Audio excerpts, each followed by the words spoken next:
अस्सलाम वालेकुम दोस्तों, एक हाई इम्पैक्ट फंडामेंटल अपडेट जो है मार्केट में मौजूद है। अब बिटकॉइन पे, ऑल्ट कॉइन्स पे क्या इसका असर पड़ेगा और क्या ऑल्ट कॉइन सीज़न जो है वो डिले होने जा रहा है, क्या इस साल हमें ऑल्ट कॉइन सीज़न जो है नहीं देखने को मिलेगा, ये हम वीडियो में डिस्कस करेंगे। और इसके अलावा बिटकॉइन इथेरियम को भी चार्ट पे देखेंगे।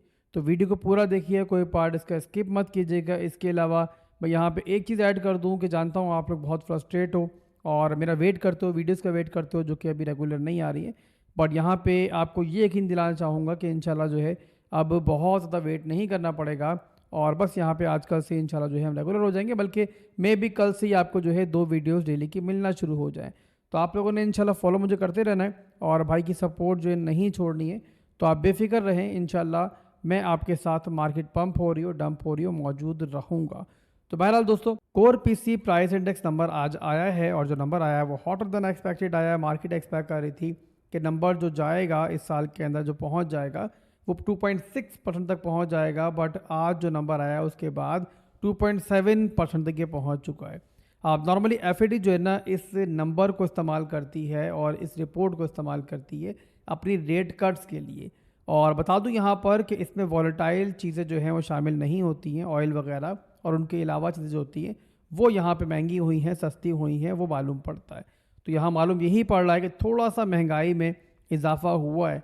और यहाँ पे अगर बात की जाए टिपिकली, तो भाई इसका मतलब ये हुआ कि जो रेट कट्स हैं वो डिले हो सकते हैं। एफईडी यहाँ पे डिसाइड कर सकती है कि रेट कट्स जो है अगली मीटिंग में ना करें।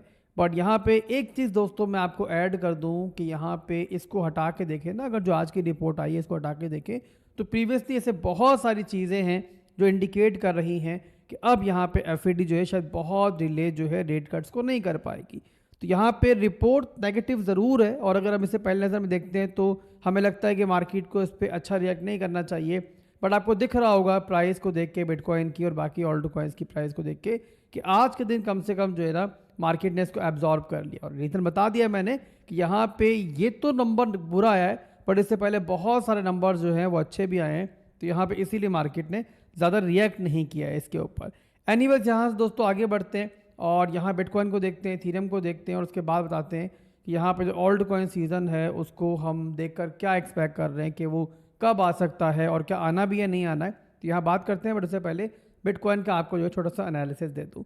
तो बीटीसी का चार्ट दोस्तों मैंने ओपन किया हुआ है। तो यहाँ फिलहाल के बिटकॉइन के अंदर मुझे कुछ बुरा नहीं दिख रहा है, ना तो मैक्रो लेवल्स के अंदर और ना ही यहाँ पे अभी शॉर्ट टर्म के अंदर। हाँ, ये ज़रूर है कि बिटकॉइन यहाँ पे छोटे टाइम फ्रेम के अंदर, स्मॉलर टाइम फ्रेम के अंदर कोई रिट्रेसमेंट छोटी मोटी ले सकता है, बट वो जस्ट यहाँ बाइंग अपॉर्चुनिटी होगी और इसके अलावा कुछ नहीं होगा। इसके अलावा वीकली चार्ट जो मैंने ओपन किया हुआ है, यहाँ आप देखो तो जस्ट यहाँ पे जो है ना, जो हमारा ये ब्रेकआउट हुआ था, मेन हमारा ब्रेकआउट जो हुआ था 88,000 के जोन से, उसके बाद से बिटकॉइन ने जस्ट एक हाई बनाया और उसके बाद एक हाई लो का मूव बना है। तो बिटकॉइन ट्राई कर रहा है यहाँ पे एक नया हायर हाई बनाने की और उसके अंदर बिटकॉइन को फिलहाल जो है एक रेजिस्टेंस मिल रही है। तो ये वीकली का एक ओवरऑल सिनेरियो है और पर्सनली मैं यहाँ वीकली के अंदर, मैक्रो लेवल के अंदर बिटकॉइन को बुरा नहीं देख रहा हूँ। इसके अलावा डेली में देख लेते हैं डेली में क्या चल रहा है। अब यहाँ पे नेकेड आई से आप देखो ना तो बहुत क्लियर तो नहीं, बट आप कह सकते हो कि एक बुल फ्लैग का पैटर्न जो है बन रहा है। किस तरीके से बन रहा है आप यहाँ पे देखो तो ये हमारे पास जो है इस बुल फ्लैग का अपर एरिया है, रेजिस्टेंस एरिया है, और ये है इसका हमारा सपोर्ट एरिया।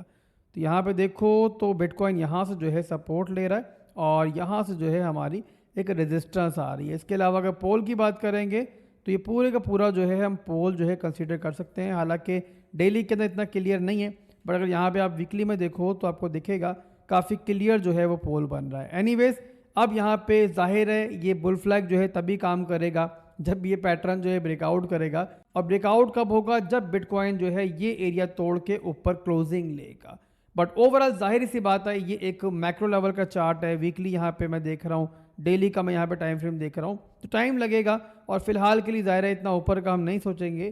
तो अभी क्या चल रहा है, तो अभी यहाँ पे अगर देखें इंटरनल स्ट्रक्चर के अंदर, तो बिटकॉइन यहाँ पे आप कह सकते हो कि रेंज में जो है कंसोलिडेट कर रहा है और ये आपके सामने वो रेंज है। और इस रेंज के बारे में मैं बहुत दिनों से ही आपको कह रहा हूँ कि दबा के निचोड़ो, और जब भी बिटकॉइन यहाँ पे नीचे आता है आप जस्ट लॉन्ग करो, और जब बिटकॉइन ऊपर रेजिस्टेंस लेवल पर जाता है तो जस्ट यहाँ पे एग्जिट करो। और अगर आप लोग मुझे फॉलो कर रहे हो, मेरी बात सुन रहे हो, तो अब तक आप लोग जो है काफ़ी बार प्रॉफिट बना चुके हो। यहाँ पे देखो ना 4 घंटे के अंदर तो कई बार हमें यहाँ बाइंग का मौका मिला है और कितनी बार हमने यहाँ पे एग्जिट भी किया है। तो अच्छा प्रॉफिट बनाया इस रेंज से हमने, और अभी भी यहाँ पे कुछ नहीं बदला है। जो यहाँ पे कुछ दिन पहले चल रहा था, वॉर के दरमियान चल रहा था या वॉर से पहले चल रहा था, वही अभी भी चल रहा है और स्टिल बिटकॉइन जो है इसी रेंज को रिस्पेक्ट दे रहा है।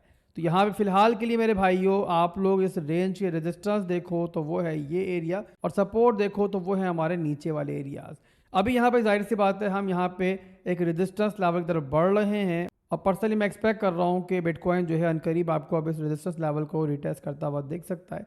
तो उसके बाद देखेंगे यहाँ मार्केट कैसा रिएक्ट करती है। अगर यहाँ से ब्रेकआउट मिलता है तो फर्दर फिर ऊपर की रेंज को टारगेट करेंगे, अदरवाइज दोबारा नीचे के लेवल पे हम रेडी बैठे हुए, और नीचे मार्केट आएगी तो इंशाल्लाह दोबारा से लॉन्ग करने की ट्राई करेंगे। और जो हमारा प्लान पहले चल रहा है वही प्लान जो है आगे भी कंटिन्यू रहेगा। इसके अलावा अब अगले 2 दिन जो है वीकेंड होगा, आज फ्राइडे था और वीकेंड पे आप जानते हैं कि वॉल्यूम कम होता है। सैटरडे और संडे को जो है नॉर्मली जो बड़ी वेल्स हैं वो मार्केट में ट्रेड नहीं करती हैं, और अगर कभी करती भी हैं तो वो मैनिपुलेशन ही होती है नॉर्मली। तो वीकेंड्स के पंप्स और वीकेंड्स के डम्स जो है ना, उन पे नॉर्मली मैं इतना ट्रस्ट भी नहीं करता हूँ। तो अगले 2 दिन संभल के चलें, और अगर आपको कोई ट्रेड मिल रही है तो शौक से करें, पर बहरहाल रिस्क मैनेजमेंट के साथ करें। तो ये हो गया दोस्तों बिटकॉइन। इसके अलावा अगर इथीरियम को देखें तो इथीरियम के अंदर भी यही चल रहा है कि यहाँ पे इथीरियम ने यहाँ से हमें जो है एक ब्रेकआउट दिया है, और ब्रेकआउट के बाद देखो तो आपका जो इंटरनल स्ट्रक्चर है, मैं इस टाइम जो है ना इथीरियम का शॉर्ट टाइम फ्रेम डिस्कस कर रहा हूँ, 4 घंटे का डिस्कस कर रहा हूँ। तो यहाँ पे देखो तो इंटरनल स्ट्रक्चर के अंदर इथीरियम जो है फिलहाल हाई लो इसके अंदर है। ये हाई बना, लो बना, हाई बना, लो बना, हाई बना, और ये लो था हमारा। तो यहाँ पे इथीरियम ने अपनी सपोर्ट से अभी बाउंस किया है और यहाँ पे एक नया हाई बनाने की ट्राई कर रहा है। इथीरियम का जो रेजिस्टेंस लेवल है, जहाँ तक इथीरियम आपको देख सकता है, अगर बिटकॉइन थोड़ा ऊपर जाता है, वो है हमारा ये वाला लेवल, और ये बनता है हमारा तकरीबन यहाँ पे 2550 से लेके 2570 का लेवल। तो यहाँ तक इथीरियम को हम देख सकते हैं। और इसके अलावा अगर आप लोग इथीरियम के अंदर या बिटकॉइन के अंदर भी नई एंट्री लेना चाह रहे हो तो फिर यहाँ पर जो है ना, या तो इनके डिमांड जोन पे आपको आने का वेट करना चाहिए, या फिर जो है ना इस रेंज के ब्रेकआउट का वेट करना चाहिए। पर्सनली मैं एक्सपेक्ट कर रहा हूँ कि दोबारा जो है ना हमें डिमांड जोन पे दिखेंगे, और दोबारा जो है हमें इनके अंदर जो है एक एंट्री लेने का मौका मिलेगा और प्रॉफिट बनाने का मौका मिलेगा। इसके अलावा ओल्ड कॉइन सीजन के बारे में लोग बार बार मुझसे सवाल करते हैं, और ज़्यादातर लोग वही हैं जिन्होंने ओल्ड कॉइन्स में ऊपर एंट्रीज ली हुई हैं और वो लॉस के अंदर हैं, वो ये सवाल बार बार करते हैं, ज़्यादा परेशान होते हैं। और सवाल ये होता है कि आसिफ भाई ओल्ड कॉइन सीज़न आना है नहीं आना है, अगर आना है तो कब आना है। तो यहाँ पे दोस्तों पर्सनल एक्सपीरियंस से बात करूँगा कि देखो ओल्ड कॉइन सीज़न जो है ना, यहाँ पे मैं बहुत ज़्यादा एक्सपेक्ट कर रहा हूँ कि आएगा, और यहाँ पे ऐसा नहीं है कि उसका चांस जो है ख़त्म हो चुका है या फिर उसने नहीं आना है। तो यहाँ पर दोस्तों डिटेल्स में जाए बगैर मैं सिंपल इसका जवाब आपको दूंगा कि पर्सनली मैं एक्सपेक्ट स्टिल करता हूँ कि ओल्ड कॉइन सीज़न हमें देखने को मिलेगा, एक अच्छा ओल्ड कॉइन सीज़न हमें देखने को मिलेगा। और मेरे हिसाब से फेड के रेट कट्स जो है ना, वो उसका एक बड़ा ट्रिगर हो सकते हैं, और मैं एक्सपेक्ट कर रहा हूँ कि वो हमें जल्द देखने को मिलेगा, और उसके बाद ओल्ड कॉइन्स के अंदर हमें एक अच्छा पंप देखने को मिलेगा। तो आप लोग पेशेंस रखो, हिम्मत मत हारो।